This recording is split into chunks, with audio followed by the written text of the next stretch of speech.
coming off a 3-0-3-9-1-3 record, 0-6-1 season-ending finish in the Chicago Blackhawks' first season without a playoff berth in 29 years. Team owner and president Bill Wirtz spent 2 months navigating the murky waters of a NHL coaching search.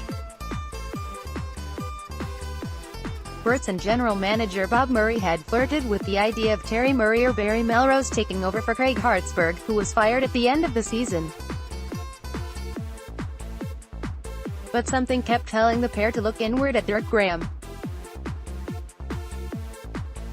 The former Blackhawks captain, the first team captain of African descent in the NHL, was one of 2 men Murray consulted about how the team should proceed with its coaching search and how to get the perennial playoff team back to the postseason. When Wirtz and Murray considered that they wanted someone who exemplified Blackhawks hockey, it became apparent that Graham was their man. On June 29, 1998, he became Chicago's 31st head coach and the first black coach in NHL history. "This man personifies it more than anybody I know," Wirtz told the Chicago Tribune. "To play in playoff games with a broken kneecap. When Dirk Graham and Dennis Savard left the meeting at the end of the season, they didn't know it, but that's who we decided right then and there was going to be our next coaching staff." Graham said Blackhawks hockey meant commitment to the team, commitment to your teammates. Playing with heart, playing with desire, showing up every night. And that was something that gave Graham pause when Murray and Wirtz approached him about the idea. Graham, who spent 6 of his almost 8 seasons in Chicago as a team captain, was the kind of person who was consumed by hockey when he played. The Regina, Saskatchewan native played 862 regular season and playoff games over a dozen seasons in the NHL. Magic, as the right wing was named for what he could do on the ice, became the first black winner of the Frank J. Self Trophy, awarded to the league's best defensive forward. The following season, he helped lead Chicago to the Stanley Cup Final in 1992, where the Pittsburgh Penguins swept them. "He was a great captain," Blackhawks defenseman Eric Weinrich said. "As a leader, there aren't many better.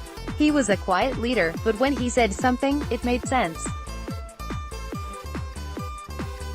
I don't think more than 10 times a year he'd really snap, let everybody know how he felt, but everybody always responded." Center Jeff Shantz said, "If he's the kind of coach he was as a player, he's going to be good. He was so good on the ice, his intensity, the will to win at all cost." Graham took a week to decide if he was ready to do that again, especially with a family. It's no matter to him or the team that he'd spent only 1 season as an assistant coach and 1 season as a pro scout, but if he wasn't 100% certain he could balance his family with the responsibilities of being an NHL head coach, then he'd forego the opportunity. His family backed him, and the next question became how would a coaching unit of Graham, Savard and Lorne Mulligan, with a combined 1 year behind an NHL bench, fare?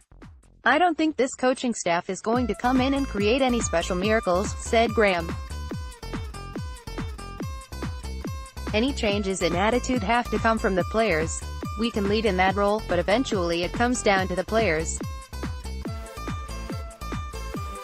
I believe in commitment to what you're doing, and we'll certainly demand that from our players as well. Do we have enough talent here to win the Stanley Cup next year?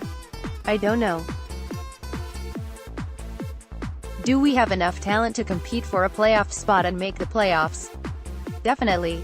It's a matter of commitment on the players' part, coaching staff and management. I expect us to play well early and succeed early." Graham's tenure would last only briefly, however. After 59 games and a 1-6-3-5-8 record, which was good for dead last in the Western Conference, the Blackhawks fired Graham on February 22, 1999.